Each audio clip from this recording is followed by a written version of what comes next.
કરતા પહેલા જે મિત્રો પોતાની રીતે ઓનલાઈન ફોર્મ ના ભરી શકતા હોય તો તેમનું ઓનલાઈન ફોર્મ અમે ઘરે બેઠા ભરી આપીશું.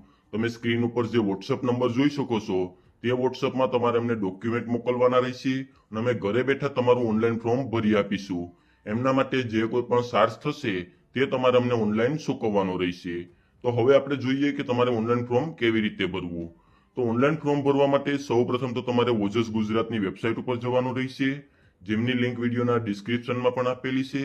અન્યથા તમારી પાસે જે કોઈ પણ વેબ બ્રાઉઝર હોય એમાં તમારે ઓજસ ગુજરાત સર્ચ મારવાનું રહેશે, એટલે તમે ઓજસની વેબસાઇટ ઉપર આવી જશો.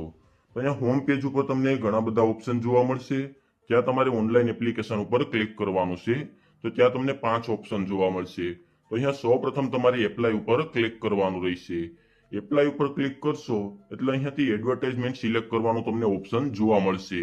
તો અહીંયા તમે સિલેક્ટ ઉપર ક્લિક કરશો તો ત્યાં તમને જીએસઆરટીસી નો ઓપ્શન જોવા મળશે.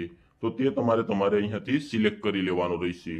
તો અહીંયા જીએસઆરટીસી માં હાલમાં 2 ફોર્મ શરૂ છે, ડ્રાઈવર અને કંડક્ટર. તો અહીંયા તમારે કંડક્ટર છે તો તેમની સામે એપ્લાય નું એક ઓપ્શન જોવા મળશે, તેના ઉપર ક્લિક કરવાનું રહેશે. તેના ઉપર ક્લિક કરશો એટલે સૌપ્રથમ તો તમને તેમની બેઝિક માહિતી જોવા મળશે અને એપ્લાય નાવનું એક ઓપ્શન જોવા મળશે. તો અહીંયા તમારે એપ્લાય નાવ ઉપર ક્લિક કરવાનું રહેશે.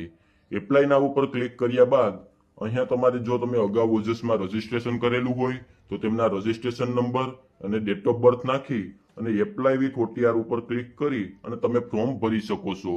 પરંતુ જો તમે અગાઉ ઓજસમાં રજીસ્ટ્રેશન ન કર્યું હોય તો તમે અહીંયા સ્કીપ ઉપર ક્લિક કરી અને નવેસરથી ફોર્મ ભરી શકો છો.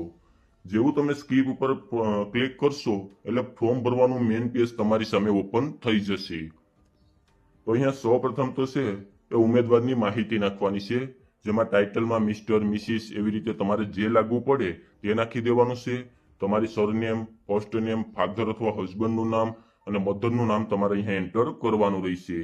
ત્યારબાદ તમારે જેન્ડર સિલેક્ટ કરી લેવાની છે, મેલ, ફિમેલ અને રીટાઈપ જેન્ડર છે એ તમારે અહીંયાથી સિલેક્ટ કરી લેવાની રહેશે. ત્યારબાદ તમારી date of birth, marital status, married છો, અનમેરિડ છો કે સેપરેટેડ છો તે તમારે અહીંયાથી સિલેક્ટ કરી લેવાનું રહેશે. ત્યારબાદ અહીંયાથી તમારે કેટેગરી સિલેક્ટ કરવાની છે, જનરલ, ઈડબ્લ્યુએસ, એસસી, એસટી કે એસસીબીસી. તમારે જે કેટેગરી લાગે તે અહીંયાથી સિલેક્ટ કરી લેવાની છે. જો તમે અહીંયા એસસીબીસી કેટેગરી સિલેક્ટ કરશો તો તમારે કાસ્ટ સર્ટિફિકેટ નંબર, એમની ડેટ અને કયા રાજ્યમાંથી કઢાવેલો છે તેમની માહિતી નાખવાની રહેશે. સાથે જ નોન ક્રિમિનલ સર્ટિફિકેટ નંબર, તેમની ડેટ અને કયા અધિકારી દ્વારા આપવામાં આવેલું છે તે તમારે અહીંયા ડિટેલ નાખવાની રહેશે. ત્યારબાદ કોમ્યુનિકેશન ડિટેલ એટલે કે તમારું પ્રેઝન્ટ એડ્રેસ, રાજ્ય, જિલ્લો, તાલુકો, પિનકોડ, એવી જ રીતે તમારું પરમિનન્ટ એડ્રેસ પણ તમારે અહીંયા નાખવાનું રહેશે. ત્યારબાદ તમારે મોબાઈલ નંબર અને ઈમેલ એડ્રેસ નાખવાનું છે. મોબાઈલ નંબર અને ઈમેલ એડ્રેસ છે એ છેલ્લા 1 વર્ષ સુધી શરૂ રહેવાનું હોય તે મોબાઈલ નંબર અને ઈમેલ એડ્રેસ અહીંયા તમારે નાખવાના રહેશે. ત્યારબાદ રીટાઈપ મોબાઈલ નંબર અને રીટાઈપ ઈમેલ એડ્રેસ નાખવાનું છે, એટલે કે ઉપર જે મોબાઈલ નંબર અને ઈમેલ એડ્રેસ નાખ્યું છે સેમ અહીંયા પણ નાખવાનું રહેશે. ત્યારબાદ તમારે અન્ય માહિતી નાખવાની છે. જો તમે રમત ગમતના વધારાના ગુણ મેળવવા લાયકાત ધરાવતા હોય તો યસ આપી અને તેમની ડિટેલ નાખવાની છે, અન્યથા ન કરી અને આગળ વધવાનું રહેશે. ત્યારબાદ પર્સનલ વિથ ડિસેબિલિટી એટલે પીડબ્લ્યુડીમાં આવતા હોય તો યસ આપી અને તેમની માહિતી નાખવાની છે, અન્યથા નો આપી અને આગળ વધવાનું રહેશે. ત્યારબાદ તમારે લહિયાની સુવિધા જોતી હોય તો યસ આપવાનું છે, અન્યથા નો આપી અને આગળ વધવાનું રહેશે. ત્યારબાદ બેઝિક નોલેજ ઓફ કોમ્પ્યુટર એમાં યસ આપવું ફરજિયાત છે. ત્યારબાદ વિધવા વુમન હોય તેમણે યસ આપી અને તેમની માહિતી નાખવાની છે, અન્યથા નો આપી અને આગળ વધવાનું છે. ત્યારબાદ એક સર્વિસમેનમાં હોય તો યસ આપવાનું છે, અન્યથા નો આપી અને તમારે આગળ વધવાનું રહેશે. ત્યારબાદ તમે છે અત્યારે હાલમાં જીએસઆરટીસી ના બોર્ડમાં ફરજ બજાવો છો તો યસ આપી અને તેમની ડિટેલ નાખવાની છે, અન્યથા નો આપી અને તમારે આગળ વધવાનું છે. ત્યારબાદ જો તમારી સામે કોઈ ગુનો નોંધાયો હોય તો તેમની ડિટેલ નાખવાની રહેશે. તો ત્યાર પછી તમારે લેંગ્વેજ ડિટેલ નાખવાની છે. એમાં ગુજરાતી, હિન્દી અને ઇંગ્લિશ તમે બોલી, વાંચી અને લખી શકતા હોય તે મુજબ તમારે અહીંયા ટીક માર્ક કરવાના રહેશે. ત્યારબાદ તમારે અહીંયા એજ્યુકેશન ડિટેલ નાખવાની છે, એટલે કે આમાં ફોર્મ ભરવા માટે 12 પાસ ફરજિયાત છે. 12 પાસ અથવા 12 પાસ ઇક્વિવેલન્ટ સર્ટિફિકેટ હોવું જરૂરી છે. તો અહીંયાથી તમારે એસએસસી સિલેક્ટ કરવાનું છે. ત્યારબાદ તેમના પર્સન્ટેજ, ક્લાસ જે હોય એ સિલેક્ટ કરવાનું છે, બોર્ડનું નામ, સ્ટેટનું નામ, પાસિંગ યર, કેટલી ટ્રાયલમાં તમે 12 પાસ કર્યું અને લાસ્ટ ટ્રાયલ સીટ નંબર છે તે ડિટેલ તમારે અહીંયા નાખવાની રહેશે. ત્યારબાદ અહીંયા કંડક્ટર લાયસન્સની માહિતી નાખવાની છે.